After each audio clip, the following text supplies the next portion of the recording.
Bueno, son las 3:05 de la tarde. Queremos empezar hoy con esta primera de las 6 conferencias que vamos a tener en un ciclo que hemos denominado Estudios de Género con Enfoque Territorial, que desarrollamos con el apoyo incondicional, maravilloso del Tecnológico de Antioquia, la institución universitaria, y para esta ocasión también del Metro de Medellín.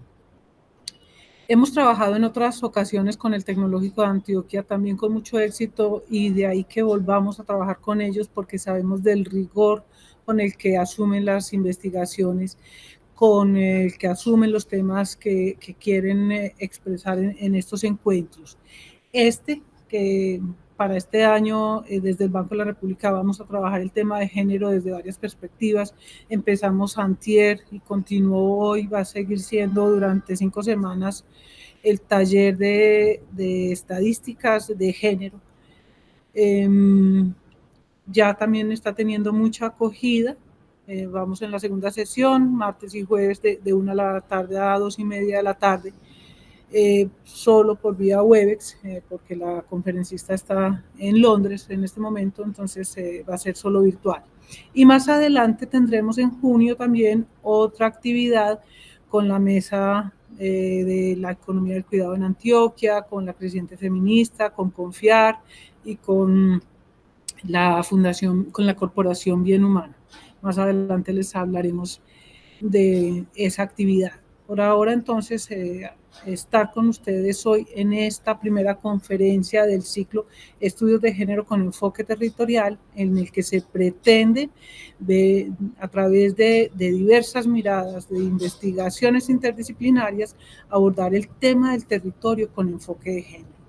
Y digo que es una revisión interdisciplinaria porque tendremos hoy a la economista y magíster en gestión pública y candidata a doctora en humanidades y estudios sociales de América Latina, Ana María Serrano Ávila. Dentro de 15 días tendremos a la economista Alexandra López Martínez. En el 18, dentro de un mes, el 18 de mayo, tendremos a las trabajadoras sociales que hacen parte de la unidad de gestión social del Metro de Medellín.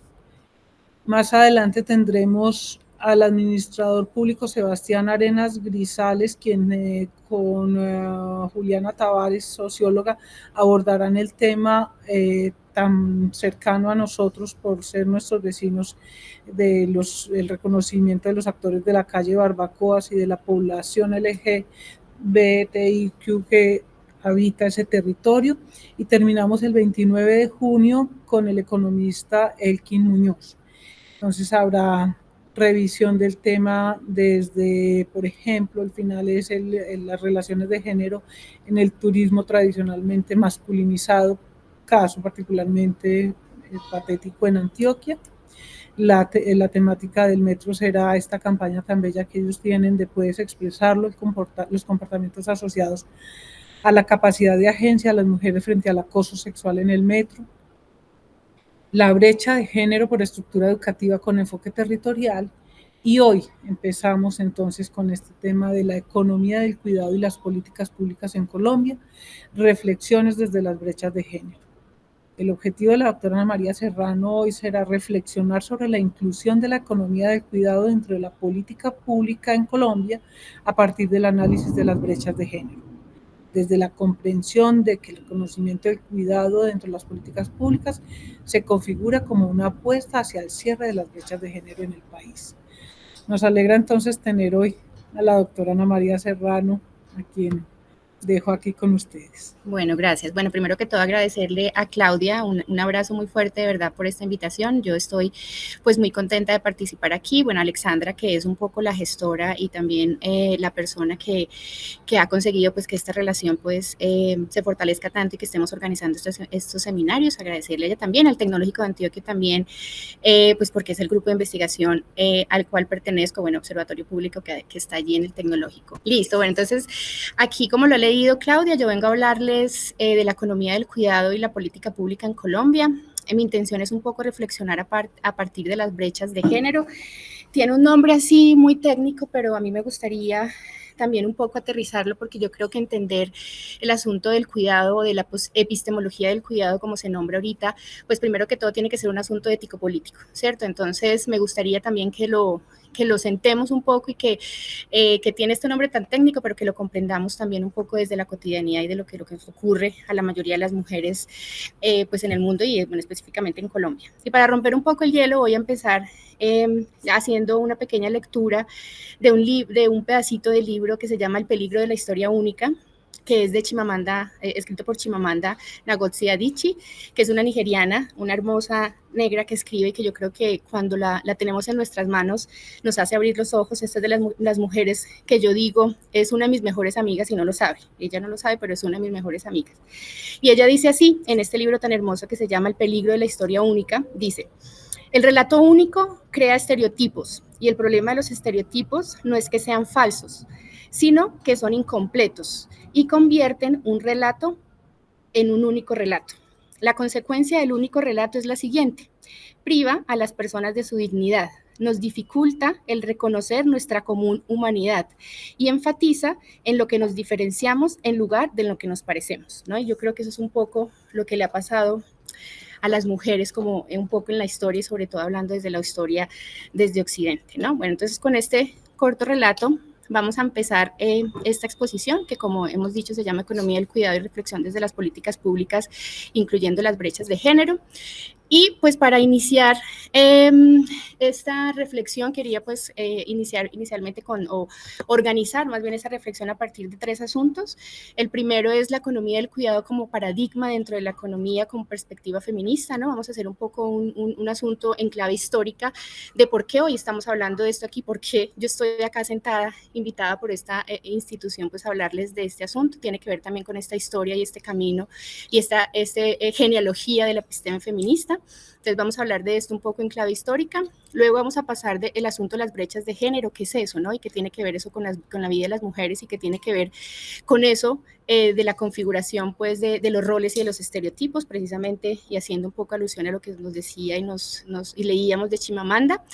Y un poco pues trasegar por ese asunto del cuidado del trabajo doméstico y del trabajo no remunerado, que es un poco la clave en la que también pues quiero conversar con ustedes el día de hoy. Y por último pues hablaremos de la economía del cuidado en Colombia y nos pararemos específicamente en 2 asuntos en la que por medio de la cual se materializa este asunto aquí en Colombia. La primera es la ENUD, ¿cierto? Que es la encuesta nacional del uso del tiempo libre, que es un asunto que se viene haciendo relativamente poco, desde el 2012, si no mal lo recuerdo. Bueno, ahorita lo confirmamos mejor. Y desde la ley 1413, que es la ley un poco que fundamenta teóricamente, a partir del derecho del asunto de la economía del cuidado, ¿no? Entonces vamos a pasar por estos 3 asuntos durante pues 45 minutos que vamos a conversar y bueno, espero que tengamos tiempo al final para algunas preguntas. Bueno, entonces empezando un poco como con ese trasegar y esa genealogía del por qué estamos hablando hoy de la economía del cuidado, de la epistemología del cuidado, como se nombra hoy también hoy en día, pues la reflexión la quiero hacer inicialmente pues en clave histórica y en clave genealógica.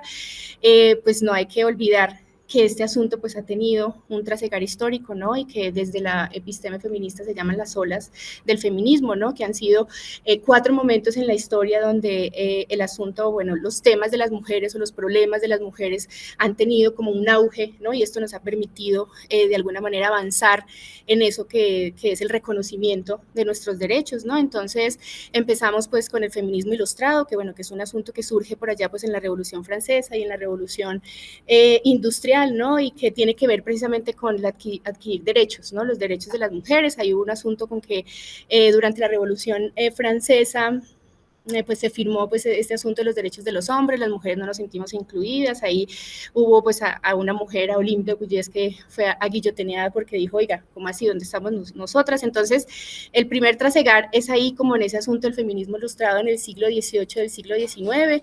Hay un hito importante en Estados Unidos que se nombra como la Convención de la Seneca Falls, ¿no? Donde hay una articulación bien interesante del movimiento de mujeres con el movimiento afrodescendiente, ¿no? Y entonces esto permite también que haya un poco avance de los derechos de las mujeres. hay, no sé, hay en diferentes historiadoras o hay diferentes lugares en donde se da la explicación de estas olas, depende también desde donde se explica. Hay unas explicaciones desde el feminismo anglosajón, pero hay otras desde el feminismo también europeo. Bueno, desde Europa se dicen que son tres. Bueno, hay como un poco de discordancia pues entre como los momentos históricos. Lo importante es como comprender que este asunto pues viene, han habido unos momentos importantes en la historia donde han habido unos impulsos, donde los movimientos, donde los derechos de las mujeres, las oportunidades, mejores oportunidades de las mujeres pues han sido pues producto precisamente de estos 4 momentos. Yo me ubico en estos 4 momentos. El segundo momento es el sufragismo, que yo creo que es un momento bien interesante para el momento, es un momento histórico bien interesante para el movimiento de las mujeres, porque es ese momento en el que muchos de los países del mundo y las mujeres, pues las mujeres obtenemos el derecho al voto, ¿no? Entonces estamos hablando de los derechos políticos, ¿no? Las mujeres como sujetas de derechos y como ciudadanas también, y eso pues es un salto súper importante porque nos da acceso pues a otros asuntos, ¿no? El asunto de la educación, ¿no? Entonces dispara, ¿cierto? Es un dispositivo bastante muy importante pues que dispara también pues eso que se nombra como pues mujeres como ciudadanas de derechos, ¿no? La siguiente ola, la tercera, es después de la posguerra, ¿no? Más o menos por la época de los 60, es donde hay como un impulso bien importante, pero pues todo inicia ahí con la posguerra, y en 1945 o 1950 más o menos cuando se firma la Carta de los Derechos Humanos, ¿no? Y está esa declaración de los derechos humanos y entonces empieza también todo un movimiento también de mujeres, articular varias mujeres de todo el mundo, sobre todo alrededor de los derechos sexuales y los derechos reproductivos, ¿no? Y entonces también hay varias reivindicaciones ahí, hay varias reivindicaciones sobre todo. Yo entiendo esta época como un momento muy interesante porque es como la lucha de la mujer como retomar, como para retomar su cuerpo, ¿no? El control sobre su cuerpo. Entonces es muy importante pues porque se dan desde varios lugares, además, desde el movimiento de mujeres, hay una articulación también con el asunto supranacional y bueno, se entiende también como que eso salta también un poco a las políticas del Estado porque empiezan también a ver como unos primeros asuntos ahí en cuanto a los asuntos legales. Y ya la última etapa pues es la última que viene ya como un asunto más como el cuerpo, como ese primer territorio, ya hay una apropiación del cuerpo de las mujeres, ¿no? Y entonces está la reflexión de las mujeres como un sujeto político, bueno, y ahí hay varios asuntos, surge el asunto de la interseccionalidad, que es eso, que a un cuerpo, ¿cierto? La cruzan varias opresiones, ¿no? O sea, una mujer, pues una mujer negra, entonces ahí hay dos opresiones, entonces, bueno, es como en un solo cuerpo pueden cruzarse varias opresiones, ¿no? Y esto surge sobre todo en Estados Unidos desde el feminismo pues negro, ¿no?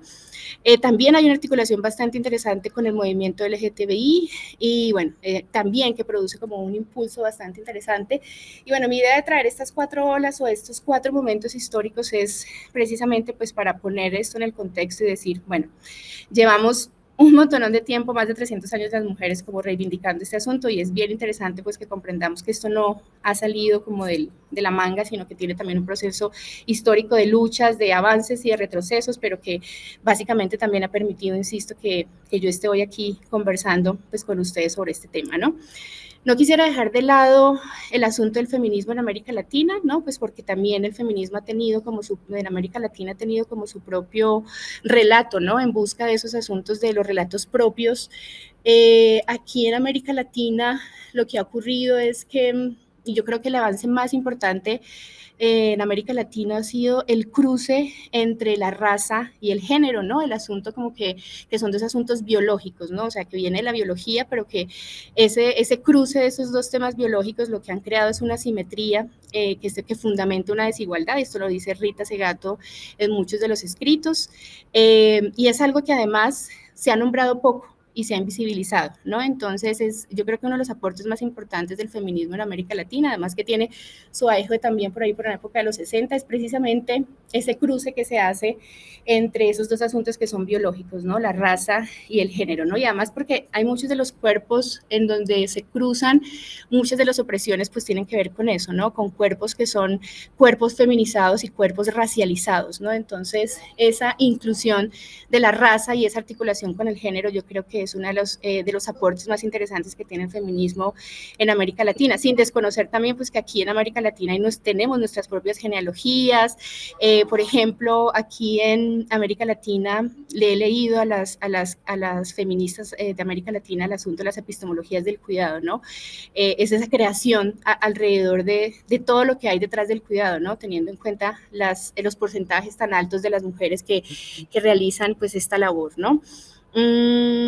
Hay que también hablar de que dentro de los aportes que tiene el feminismo de América Latina es poner en el centro y poner sobre el debate que una de las cosas que ocurre a partir de esa categorización de la raza y el género es que se produce una extracción del valor, ¿cierto? Hay una extracción del valor de unos sujetos, ¿no? Que unos sujetos que son, vuelvo a insistir, feminizados y racializados, y que por esa razón biológica se les extrae ese valor, ¿no? Entonces, es quitarle a todos esos productos, esa producción ancestral y de saberes ancestrales que emanan de esos cuerpos, ese valor, ¿no? Y yo creo que eso es también un asunto en el que se ha puesto el punto a partir del feminismo en América Latina, ¿no? Tiene su propia genealogía, ¿no? Pues obviamente aquí históricamente hemos estado en otros lugares, mientras que en otros países se han avanzado en otras cosas, aquí pues hemos estado en otros momentos históricos, ¿no? Se desconoció, por ejemplo, se ha desconocido y hasta ahorita empieza a sonar como la participación de las mujeres en esa lucha colonial, ¿no? Que también estuvimos ahí, las comuneras, las criollas, las indígenas, pero que estuvieron un poco invisibilizadas, ¿no? Y hasta ahorita empiezan a salir a la luz. Entonces, no quería dejar de lado como la reflexión del feminismo en América Latina, porque aquí también hemos tenido pues unos avances bastante interesantes, unas reflexiones que también han ayudado pues a esta comprensión pues, de las problemáticas que tenemos las mujeres, y bueno, es interesante también nombrarlo pues desde allí, ¿no? Bueno, esta diapositiva la estuve armando porque yo creo que es importante hacer hincapié en eso que ocurrió en la época de los 60, ¿no? En eso de la tercera ola que les decía 2 diapositivas atrás. Yo creo que ha sido uno de los momentos de auge del feminismo más importantes donde se produjeron las mayorías de los cambios de los que, pues, que hoy en día se ha ampliado un poco y se ha complejizado más, pero yo creo que es un punto clave en la historia del feminismo, ¿no? Hablar del asunto de lo personal es político, ¿no? El asunto de lo que les estaba diciendo ahorita, de recuperar el asunto de nuestro cuerpo, ¿no? Nuestro cuerpo había quedado como en un lugar que poseían otros y que otros podían poseer y nosotras no poseíamos nuestro cuerpo. Entonces, en ese momento, es un momento bien interesante porque empieza como esa recuperación de nuestro cuerpo, de nombrar eso que no se nombra, de nombrarnos también como parte de esta historia, ¿no? Que habíamos sido como invisibilizadas, ¿no? Entonces hay diferentes momentos de la historia, momentos de mujeres en esa época que de alguna manera pues se atreven. Además yo creo que es un momento en la historia en que el movimiento de mujeres es un movimiento fuerte, ¿no? Las mujeres en las calles, ¿no? Reivindicando el asunto y yo creo que es como la base de muchas de las reivindicaciones sin desconocer lo demás, claro está, pero yo creo que es un momento histórico bastante interesante. Es donde surge, por ejemplo, la categoría del patriarcado por esta mujer que también es una de mis mejores amigas, si no lo sabe, pero entonces ella lo plantea también y lo pone sobre la mesa también como el patriarcado, como ese sistema que sostiene pues todo estos asuntos, ¿no? Bueno, no podemos pasar de la reflexión o antes de pasar a la reflexión de la economía del cuidado, no puedo dejar pasar pues el asunto de reflexionar sobre el sistema sexo-género, ¿no? Y esta apuesta tan importante desde el feminismo, porque yo creo que ahí también, así, pues ahí hay una de las explicaciones, yo creo que más importante que ocurre con la economía del cuidado, ¿no? Que a pesar de que la economía del cuidado sostiene muchas de las otras actividades, si no la mayoría, ¿no? Pues porque además sin el cuidado, sin la protección, ¿no? Los seres somos realmente vulnerables y sin ese cuidado, pues no podría propiciarse las demás cosas, ¿no? Yo creo que eso hay que tenerlo como muy en cuenta. Pero entonces, ese lugar donde se ha puesto el cuidado y sobre todo el trabajo doméstico, ¿no? Tiene que ver también con el lugar de las mujeres en la sociedad, ¿no?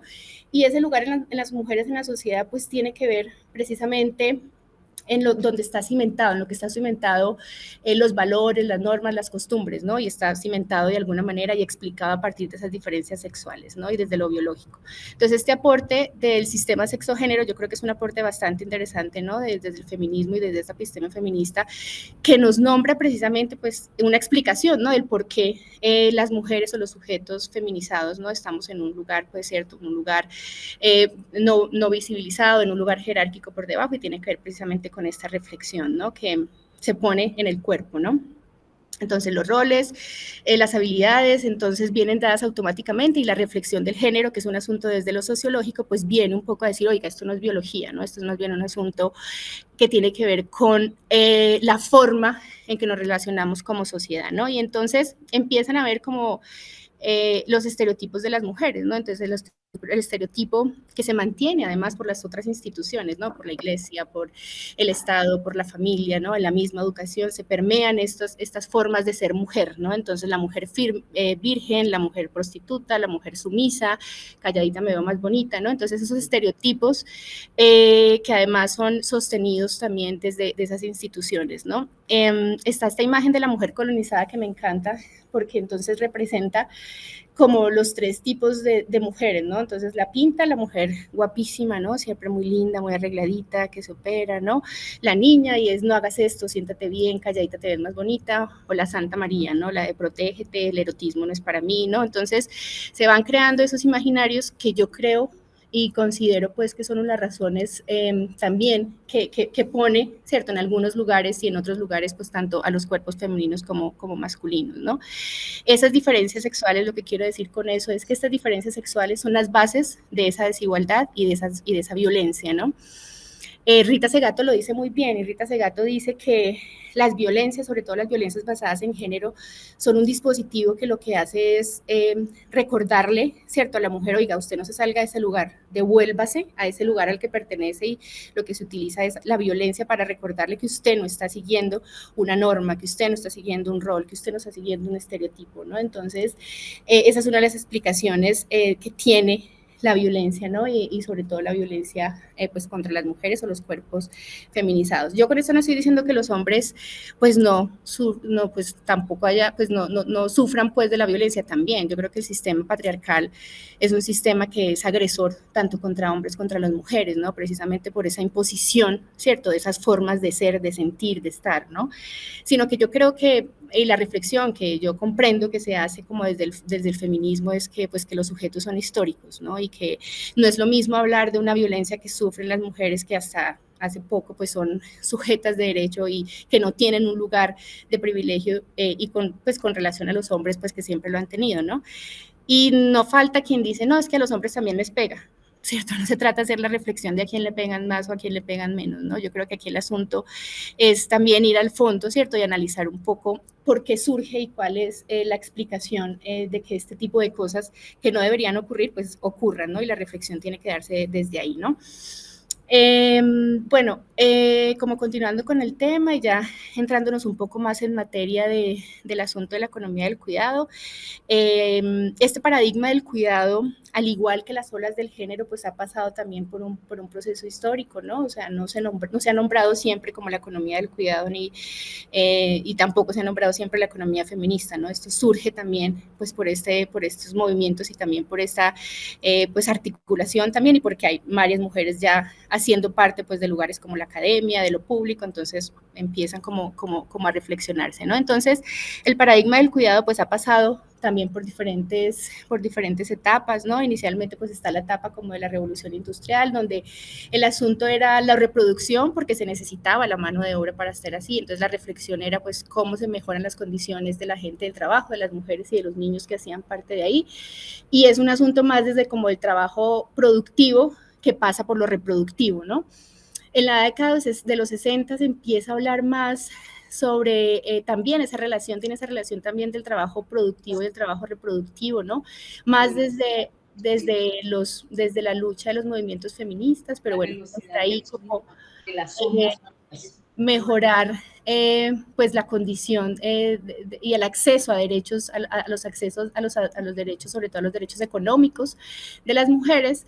En la década de los 80 ya se habla del trabajo doméstico, ¿no? Y se empieza a poner sobre la mesa el asunto de las triples y de las dobles jornadas que tienen las mujeres, ¿no? Porque si bien es cierto, pues las mujeres empieza como un momento en que las mujeres empezamos a trabajar y nos vinculamos al mercado laboral, pero la carga del trabajo doméstico sigue estando allí, ¿no? Entonces la reflexión es a partir de allí, del trabajo doméstico. Y es ahorita como recientemente que se empieza a hablar como del asunto del cuidado y de la economía del cuidado, ¿no? Y se habla pues a partir de precisamente esas reflexiones, y se habla, por ejemplo, de un asunto que me parece bien interesante, que surge del diamante del bienestar, ¿no? Del diamante del cuidado, ¿no? Y de cómo todas esas instituciones que hacen parte de la sociedad, ¿no? El Estado, las empresas, bueno, se vinculan a ese asunto del cuidado, hay un asunto de corresponsabilidad, ¿no? Entonces, ese paradigma, el paradigma del cuidado ha tenido también su evolución, y pues ha tenido su evolución, y yo creo que uno de los asuntos más interesantes, yo creo que ha planteado en el último tiempo, es eso que se nombra como el conflicto capital-vida. Yo creo que eso es en lo que pone el acento la economía del cuidado, ¿no? Entonces, plantea precisamente un conflicto entre qué ponemos en el centro, ¿cierto? Este modelo pone en el centro, que es, lo más importante es lo material, ¿cierto? El asunto del capital, pero que en realidad lo que tendría que estar en el centro sería la vida, ¿no? No las cosas materiales, ¿no? Entonces yo creo que eso es uno de los puntos bastante interesantes sobre los que pone el acento la economía del cuidado, y pues para mí por supuesto que representa una crítica a esa forma muy ortodoxa de pensar la economía, ¿no? Esa dicotomía entre lo público y lo privado, la valoración de los precios del mercado únicamente, ¿no? El tema de lo doméstico y la relación que hay entre lo productivo y lo reproductivo, ¿no? Entonces plantea ahí una crítica a partir de esa forma de organizar la economía, que es una economía clásica, ¿no? que hemos estudiado, y que pareciera que fuera la única forma como de comprender la producción y desde la producción y el consumo, ¿no? Bueno, entonces ya más en materia, la economía del cuidado es un paradigma propuesto pues, desde la economía con perspectiva feminista, y aquí quiero hacer algo muy importante, no se trata únicamente de agregar mujeres y de mezclar, o sea, venga, vamos a ver cuál es el indicador, cuántas mujeres participan, cuántos hombres, no se trata únicamente de incluir a las mujeres. Yo creo que el verdadero ejercicio se hace cuando se hace una interpretación crítica de lo que eso significa, ¿no? De lo que significa haber llegado hasta allí, ¿no? Entonces, ¿cuál es la interpretación crítica que hacemos del asunto, y sobre todo siempre con miras a transformar, ¿no? Entonces, la economía del cuidado hace precisamente una interpelación al modelo económico liberal y clásico en sus axiomas fundamentales. ¿Cuáles son sus axiomas fundamentales? Pues primero la división del trabajo, ¿cierto? Unos remunerados y otros no remunerados. El segundo axioma que critica la economía feminista desde la economía del cuidado es el asunto de medir la productividad de un país únicamente a partir del Producto Interno Bruto, ¿cierto? A partir de aquello que producimos y aquello que consumimos, ¿no? Y por supuesto el tema de la mano invisible, ¿no? O sea, esa mano invisible que está ahí, que además produce muchas desigualdades, producto pues de la desregulación y de muchos otros asuntos, pero es también una crítica a esa mano invisible que supuestamente organiza todo, pero que al final pues no organiza, sino que más bien produce más bien, y yo creo que produce más desigualdades, ¿no? Y aquí quiero nombrar algo muy interesante, y es algo que se me aparecía mientras organizaba esta presentación, y es un libro de una feminista española que escribe y que decía ¿quién le hacía la sopa a Adam Smith? Se llama el libro, ¿no? Y está la pregunta, ¿no? Empieza por esa pregunta el libro, ¿no? Y Adam Smith, que como todos sabemos es el padre de la economía clásica, pues tenía alguien que tendría que hacerle la cena, ¿no? Y la comida, y alguien que se encargara pues de tenerle la ropa muy organizadita para que él pudiera pensar mientras pensarse pues todo lo que se pensó en su obra magna, ¿no? Entonces, a partir de esas reflexiones, son las reflexiones que se hacen desde la economía del cuidado. Es una perspectiva teórica que argumenta que las mujeres o las personas que ejercen las labores de cuidado, que en la mayoría son mujeres, pues son en realidad las encargadas de sostener y cuidar la vida, ¿no? Yo creo que eso es otro de los aportes bien importantes de esta perspectiva, ¿no? El cuidado entonces son todas aquellas trabajos, procesos que se hacen día a día en clave de ¿qué? Pues para que la vida funcione, ¿no? Amaya Pérez Orozco nombra como la economía del cuidado o este asunto de la epistemología del cuidado como la cara B del sistema, ¿no? Entonces es lo otro que no se ve, que está inmerso, que está invisibilizado, pero que de alguna manera sostiene el resto de los asuntos, ¿no? En estadísticas de ONU Mujeres para América Latina señala que el 93% del trabajo doméstico y de cuidado es realizado por mujeres. Vamos a entrar un poco a las estadísticas, y que resalta el hecho de que el 77.5% de las trabajadoras domésticas se encuentran en la informalidad, ¿no? O sea que o reciben bajos salarios o reciben pocos salarios, ¿no? Y es lo que les mencionaba al principio, un poco antes les decía, de Rita Segato, que hablaba de que son cuerpos, pareciera que son cuerpos a los que se les puede quitar su labor, independientemente de la labor que hacen, ¿no? Bueno, entonces la figurita que tenemos al lado es una figurita, o es una figura que se llama la tarta de Hensel Henderson, que es una mujer inglesa que hace mucho tiempo, en la época de los 80, finales de los 80, planteó precisamente esto que les estoy comentando, ¿no? Y es que cómo las actividades que son las actividades productivas, ¿no? El Producto Interno Bruto, el mercado, el sistema financiero, el cash, ¿no? Incluso el sector público, están en la parte de arriba del pastel, ¿no? Y son las que supuestamente sostienen pues todo lo, pues el Producto Interno Bruto, sí, todo lo que está monetizado, ¿no? Debajo de la línea más oscurita, pues está el resto de cosas, ¿no? Y el resto de actividades que de alguna manera está sumergida, está invisibilizada, pero que estar en esa parte significa que sostiene todo lo demás, ¿no? No se ve muy bien, pero bueno, es la primera parte, la primera layer es todo lo que tiene que ver con lo que ella nombraba como la love economy o la economía del amor, ¿no? En donde están precisamente todas esas actividades que hacemos del cuidado, ¿no? Y luego de esa layer, de esa capita, está la madre naturaleza, ¿no? Que es, yo creo que es la otra crisis o el otro asunto del que hasta ahorita empieza como a ponerse un poco más el asunto, bueno, a pesar de que las reflexiones vienen hace mucho tiempo atrás, es también cómo este modelo también afecta precisamente todo lo que tiene que ver con la naturaleza y todo lo que tiene que ver con lo biológico y bueno, con lo ecológico, ¿no? Entonces esas dos crisis, se hablan la crisis del cuidado y la crisis de lo ecológico, ¿no? Que es lo que está cimentado las otras actividades que son pues actividades supuestamente productivas y bueno, más materiales, ¿no? A las que se les ha puesto verdadera importancia, ¿no? Y que han estado, son más visibles y son supuestamente jerárquicamente más importantes, ¿no? Entonces, como les comentaba, entonces la economía del cuidado lo que plantea es precisamente poner en el centro a la vida, al cuidado y a los vínculos como apuesta social. Propone una resignificación, por supuesto, de estas labores y de los sujetos, por supuesto, que la realizan, y pues para hacer esa resignificación, pues lo que implica es precisamente pues eliminar toda esa violencia simbólica y que termina siendo una violencia material que recae sobre esos cuerpos que realizan estas actividades, ¿no? Se propone entonces desde la economía del cuidado un paradigma que me parece bien interesante, que es pues la economía del cuidado al final tiene que ver con la sostenibilidad multidimensional, con una sostenibilidad multidimensional, es decir, que no únicamente estamos hablando aquí de una sostenibilidad ecológica, sino que las labores del cuidado tienen que ver con un asunto como la sostenibilidad humana, que tiene que ver con asuntos materiales e inmaterial, ¿no? O sea, el tema del cuidado, del apoyo emocional, del apoyo psicológico, este tipo de actividades entran también en esa reflexión. O sea, no es únicamente una sostenibilidad económica, ¿no? Sino tiene que ver también con esa sostenibilidad humana, con esa sostenibilidad económica y, por supuesto, con la sostenibilidad de la vida en todas sus formas, ¿no? Entonces, desde la economía del cuidado y las mujeres que hemos estado reflexionando sobre esto, se pone sobre la mesa el asunto de la sostenibilidad, ¿no? Y cómo esa sostenibilidad pues tiene que poner también el acento, tiene que poner esa tensión estructural que se plantea también entre mantener el capital o mantener la vida, ¿cierto? ¿Qué es lo que mantenemos, el capital o la vida, ¿no? La economía del cuidado entonces propone un modelo de sostenibilidad multidimensional que pone en el centro a la vida, ¿no? Y a todas sus formas, ¿no? Y se plantea también un proyecto político distinto, ¿no? Un proyecto político que tenga que ver con el asunto de los vínculos y del cuidado, ¿no? Propone precisamente una nueva organización de la estructura del consumo y de la producción, ¿no?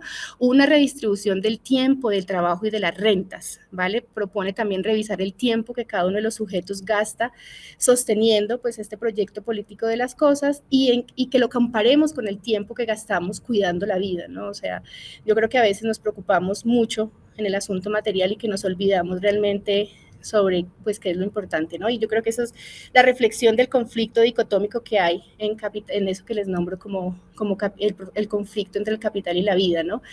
La economía del cuidado para mí es pues un poco parafraseando a Arturo Escobar y en su Otro Posible, ¿no? Entonces la economía del cuidado para mí es otra economía posible por fuera de las miradas ortodoxas, ¿no? Entonces, ¿cómo hacemos esa economía del cuidado como otra economía posible y otra mirada de lo económico que incluya, ¿cierto? Un poco más el tema que se hace a partir del cuidado y del cuidado de las vidas, ¿no? Este mural, que además es una expresión de una economista italiana que se llama Silvia Federici, eso que llaman amor en realidad es trabajo no pago, ¿cierto? Y esa frase que a veces tenemos, no, ¿qué hace su mamá? No, mi mamá no hace nada, está en la casa, ¿no? Entonces, empezando por ahí, ¿no? Cómo vamos desvalorizando y cómo se han desvalorizando precisamente por el lugar en donde se ha puesto desde la economía clásica lo no remunerado, y entonces al no ser no remunerado, como no tiene un intercambio pues monetario, pues tiene el lugar que tiene, ¿no? Entonces, la economía del cuidado para mí es otra forma posible de ver la economía fuera de esas miradas ortodoxas. Implica reconocer para mí tres asuntos súper importantes. La primera es la interdependencia, ¿cierto? Los sujetos somos interdependientes. No es que seamos individuos, ¿cierto? Muy seguros, sino necesitamos de los otros, ¿no? Necesitamos de cuidado, necesitamos que nos escuchen, necesitamos apoyo emocional, psicológico, bueno, comer, ¿cierto? Cosas tan básicas como eso. Entonces, interdependencia. Los sujetos somos interdependientes.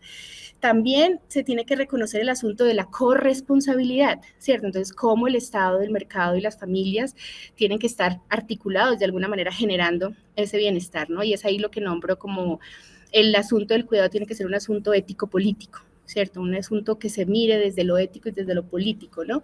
E implica también asumir la codependencia ¿de qué? Pues de la naturaleza, ¿no? O sea, todo lo que tenemos al frente al final viene desde allí, ¿no?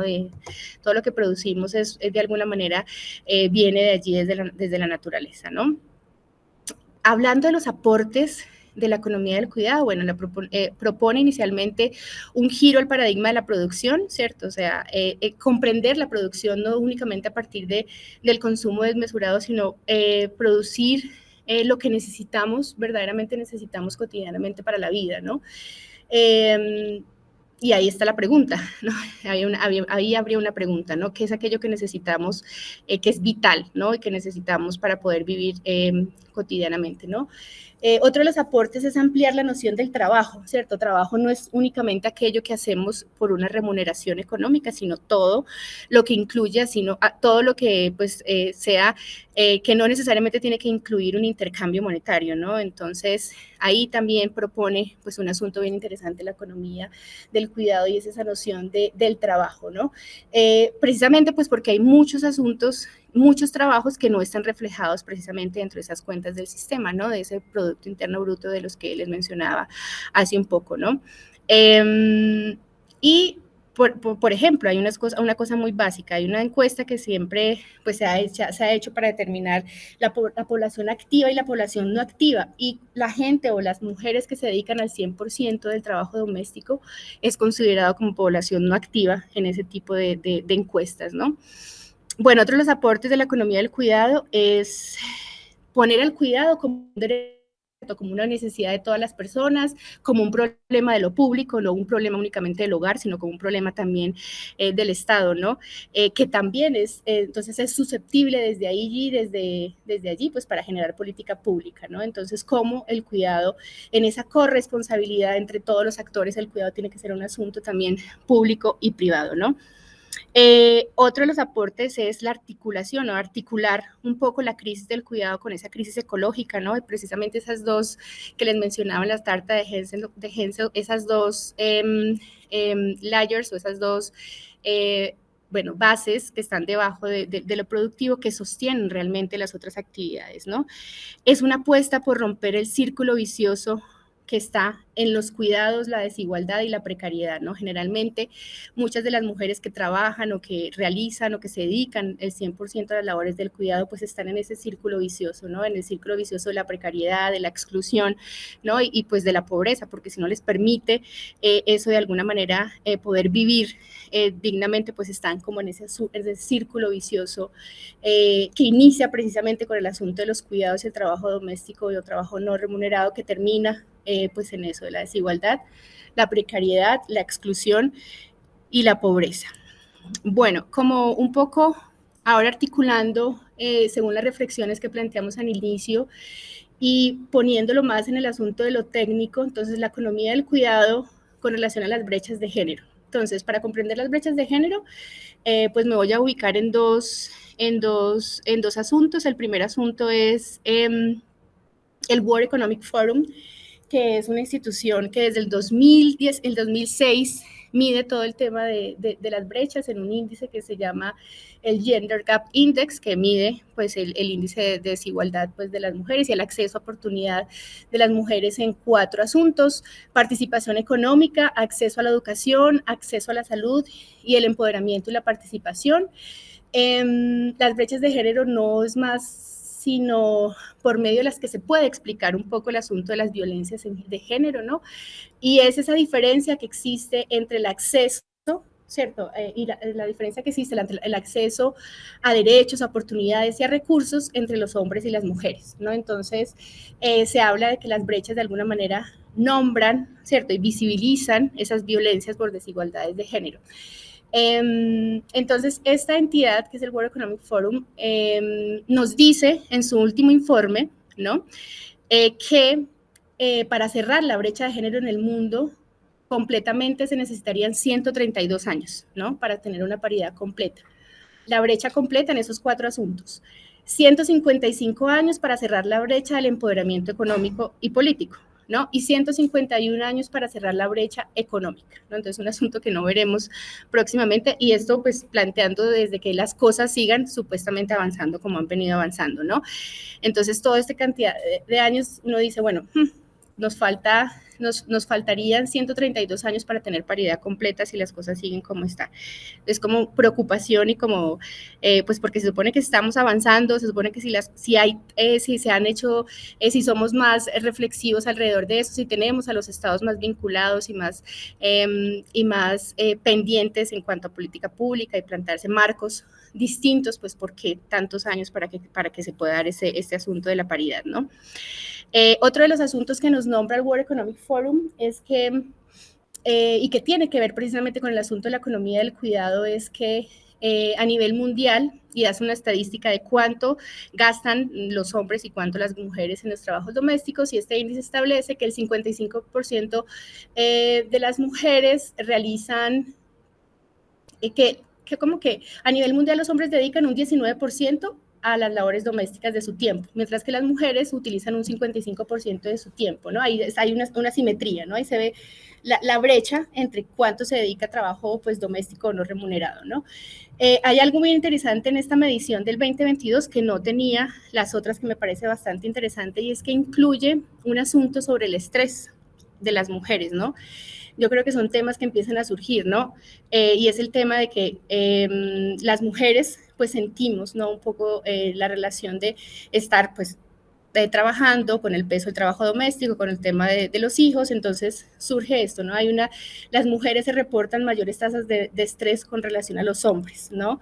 Y hacía la reflexión este índice diciendo que, que se suma una alta carga global de trastornos mentales y emocionales que afectan de manera desproporcionada a las mujeres. Lo dejo ahí sobre la mesa, pues porque yo creo que tiene que ver también precisamente con eso que nombraba unas diapositivas atrás de las dobles y las triples jornadas, ¿no? Bueno, siguiendo como el análisis a la tabla que tenemos aquí debajo de las categorías, pues es un poco la relación de los países y donde se ubica cada país en ese índice.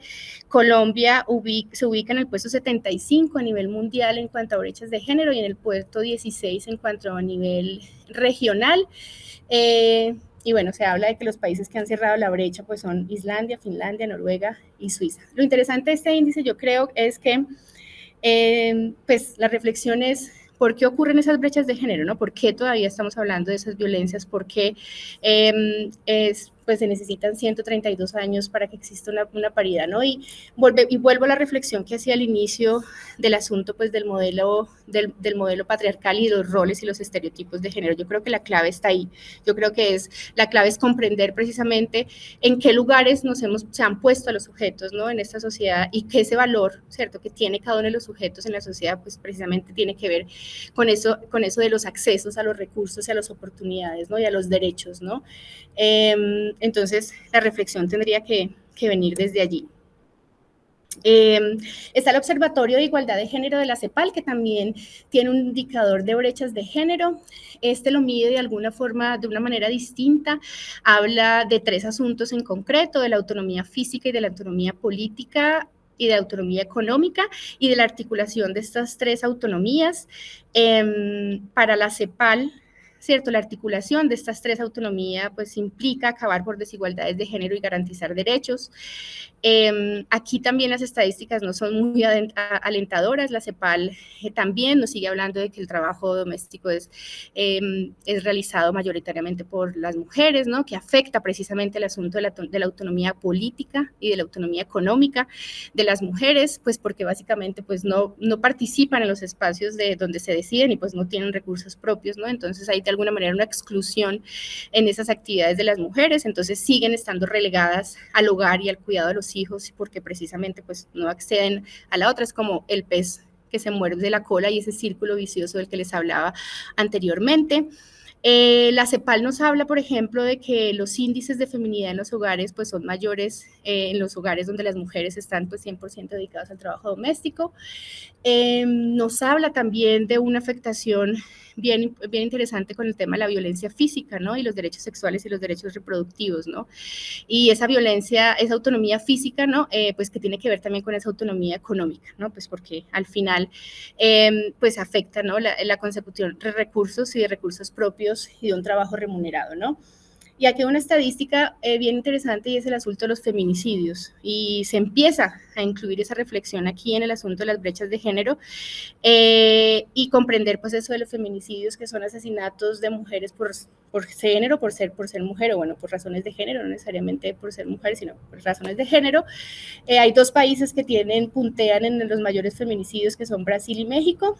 Colombia está por ahí también dentro de los índices, y entonces yo me pregunto aquí qué tiene que ver con el aumento de los feminicidios aquí, cómo podemos reflexionarlo, y es que yo creo que las mujeres, entre más nos empoderamos, ¿cierto?, de los asuntos de nuestro cuerpo, del papel que tenemos de pronto pues en la casa o en otros lugares, pues eso de alguna manera, yo creo que hay hombres muchas veces se sienten su masculinidad un poco en peligro, ¿no? Y esa puede ser una de las razones de los aumentos de los feminicidios, ¿no? La mujer cada vez más quiere aguantar menos, ¿no?, comprende un poco más pues que es capaz de hacer cosas, y entonces puede producir también los aumentos de la violencia, ¿no?, hacia las mujeres. Y aquí yo pondría uno de los mitos que solo voy a poner sobre la mesa pues como para provocar, y es el asunto del mito del amor romántico, ¿cierto? Entonces crecemos con la idea de que la solución es conseguir aquella persona que esté conmigo, que sea mi media naranja, que me apoye, ¿no?, que me mantenga, ¿no? Entonces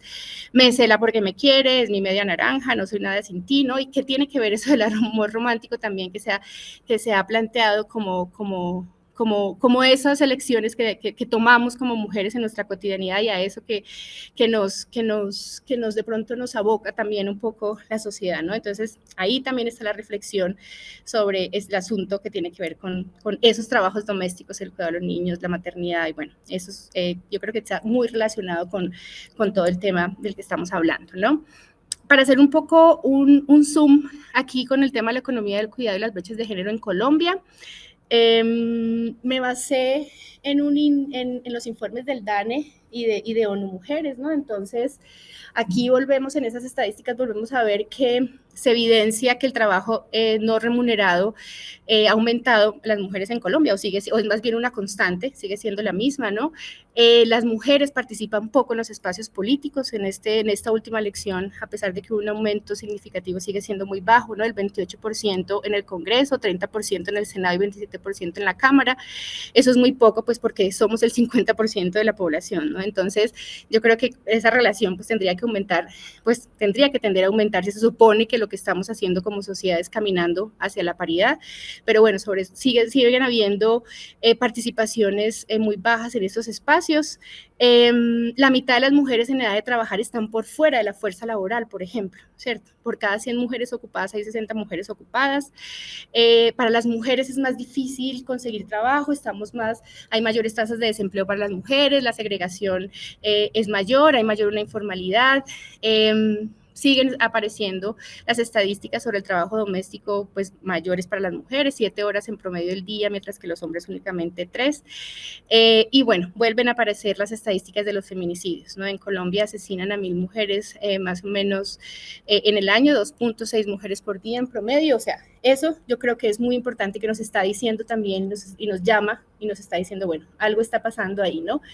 Se habla entonces de la feminización de la pobreza y las implicaciones que esto tiene en la infancia. Yo me preguntaría en eso me pregunto, ¿no? O sea, si se supone que estamos hablando de la feminización de la pobreza y las mujeres somos las encargadas de cuidar, ¿cierto? De acompañar ese crecimiento, ¿qué implicaciones está teniendo eso sobre las infancias, ¿no? Y lo dejo como pregunta. Sobre todo pues porque tenemos el riesgo de tener la posibilidad de menos ingresos, menos tiempo para educarnos, menos tiempo para participar y mucho menos tiempo para eso que se nombra ahora como el autocuidado, ¿no? ¿Qué relación tiene esto con los roles de género? Vuelvo a preguntarme, y los estereotipos, ¿no? Y de esa distribución inequitativa o desigual, ¿cierto? Del asunto del trabajo doméstico, del trabajo de los cuidados, ¿no? Ahí está la pregunta. En Colombia se ha avanzado mucho en el marco legal en cuanto a la igualdad de género. Y entonces ahí empieza como ese contraste de lo negro y de lo claro y lo oscuro, ¿no? Se supone que hemos avanzado mucho en este contexto legal. ¿Qué pasa con las estadísticas, ¿no? Entonces, ahí también estaría como la reflexión. Pero se reconoce como que Colombia es uno de los países que más ha avanzado en el asunto de la igualdad de género en cuanto al contexto legal, ¿no? Aquí hago un resumen muy corto, porque además son muchas más, de alguna de las leyes en cuanto a ese contexto legal en las que propicia de alguna manera la igualdad de género en alguno de los asuntos, ¿no? Entonces hablamos de la ley de cuotas, de la ley de sensibilización sobre las formas de discriminación contra las mujeres, esta que es muy importante, que es la base de lo que estamos hablando hoy acá, que es la ley 1413, que define la economía del cuidado y que propone precisamente incluir en el Sistema Nacional de Cuentas la economía del cuidado como un aporte económico, ¿no? Y bueno, la 1475, la Rosa Elvira Celis, que es una ley yo creo que muy dolorosa, de las leyes más dolorosas que yo creo que tiene Colombia, ¿no? Y es por ver las que se tipifica el feminicidio, pero que surge a partir de ese hecho tan doloroso que le pasó a esta mujer. Bueno, y muchas más, la 2117 del 2021, son leyes que hacen parte de ese contexto legal que de alguna manera caminan hacia esa igualdad de género. Me pregunto si hemos avanzado tanto, ¿qué pasa con las estadísticas, no? También tenemos dos COMPES muy importantes. Está el COMPE 161 del 2013 que estuvo vigente hasta el 2016. Nosotras hicimos un análisis preliminar a este COMPES y bueno, dentro de las muchas cosas que encontramos es el asunto fue un COMPES que fue sí muy bonito y muy escrito, pero que en realidad no tuvo ni presupuesto ni voluntad política, ¿no? Eso yo creo que son las dos respuestas por las cuales tampoco este asunto avanza mucho. El COMPES 4080 del 2022, que es un nuevo COMPES de la política pública de equidad de género, que plantea un poco similar a lo que se planteaba en el COMPES 161, se incluyen unos asuntos más de los derechos de las mujeres en clave de brechas, y aquí hay algo que es diferente al COMPES 161, es que por lo menos plantea un asunto de trazador presupuestal, ¿cierto? Por lo menos le pone platica, vamos a ver si hay la voluntad política para hacerlo realidad. Plantea asuntos como la brecha digital, el Fondo Mujer Emprende, hay un asunto como que pone la mirada en el asunto de lo económico, de los derechos económicos y de la prevención del feminicidio, que también es un asunto nuevo con respecto al COMPES anterior 161 del 2013. Bueno, esto para decir que Colombia tiene un marco bien interesante y legal, muy bien escrito y muy bonito, donde se fundamenta muy bien desde la política pública y desde el Estado este tipo de asuntos. Está ahí y yo creo que uno de los asuntos que tenemos que hacer también y responsabilidad nuestra es leerlo, conocerlo, apropiarlo, ¿cierto? Y de alguna manera hacer que se haga realidad y que se exija, ¿no? Me voy a centrar específicamente, ya para entrar en el último punto de la exposición, de la economía del cuidado en Colombia, ¿no? Y para ello, pues voy a hablar de la ley 1413 del 2010, que es la ley que define la economía del cuidado aquí en Colombia y que la define a partir básicamente de las dimensiones pues, que ustedes pueden leer ahí en el cuadrito, ¿cierto? Entonces, la organización y distribución del trabajo doméstico, la preparación de alimentos, la limpieza y el mantenimiento de la vivienda y de los enseres, la limpieza y el mantenimiento de los vestidos, el cuidado, la formación de los niños, la realización de pagos, la reparación de los hogares y incluye el asunto de los servicios domésticos y de las ayudas que son no remuneradas, ¿no? Entonces, lo más importante de esta ley es pues que incluye precisamente pues estas dimensiones como dimensiones económicas, ¿no? Y como dentro de eso, dentro de la economía, y cómo las incluye de dos maneras, ¿no? Lo primero que propone esta ley es crear un sistema, una cuenta satélite de la economía del cuidado, se llama así, la cuenta satélite las cuentas satélite de la economía del cuidado, en donde se valoran esas actividades, ¿cierto? Y esas actividades del trabajo doméstico, del cuidado y del trabajo no remunerado.